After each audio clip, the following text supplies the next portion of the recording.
State advocate JAC state working president. ఈ advocate JAC ఏదైతుందో మరి సామాజిక స్పృహతోని మరి ప్రజాస్వామ్య పరిరక్షణ కోసం save the democracy advocate JAC ఏర్పడింది.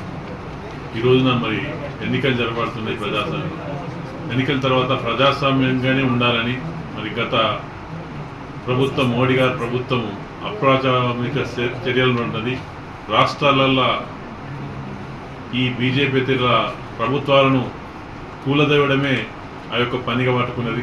చాలా ప్రభుత్వాలను కూలదేసింది.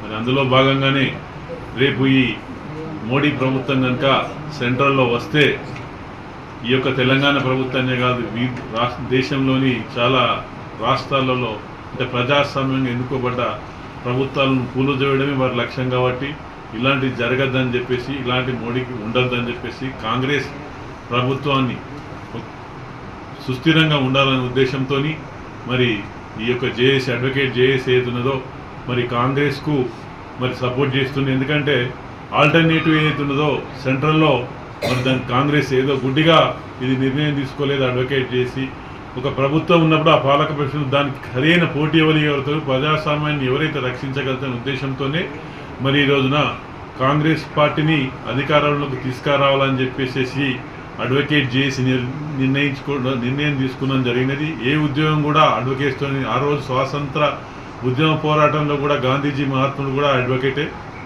ఎప్పుడూ అడ్వకేట్స్ ముద్రపడ్డప్పుడే పరిరక్షణగా ప్రజాస్వామ్య పరిరక్షణ జరుగుతుంది. అందులో భాగంగానే మరి ఇక్కడ రేవంత్ రెడ్డి గారు ప్రభుత్వాన్ని ఏర్పరిచాడు. ఈ తెలంగాణ ప్రభుత్వాన్ని సుస్థిరంగా ఉంచాలా అన్నప్పుడు ఈ యొక్క మోడీ లాంటి అప్రజాస్వామిక వ్యక్తి ప్రధానమంత్రిగా ఉండకూడదనే నిర్ణయంతో మరి కాంగ్రెస్ పార్టీకి సపోర్ట్ చేస్తూ నేషనల్లో మరి కాంగ్రెస్ ప్రభుత్వాన్ని ఏర్పాటు చేయడానికి ప్రజాస్వామ్యబద్ధంగా ఉండడానికి అడ్వకేట్ చేసి కృషి చేస్తుందని చెప్పేసి ఈ యొక్క పత్రిక ప్రెస్ మీట్ ద్వారా మేము నిర్ణయించుకున్నాం. ప్రజలందరూ కూడా మరి తమ అమూల్యమైన ఓటును ఉపయోగించుకొని కాంగ్రెస్ పార్టీనే బలపరచాలని చెప్పేసి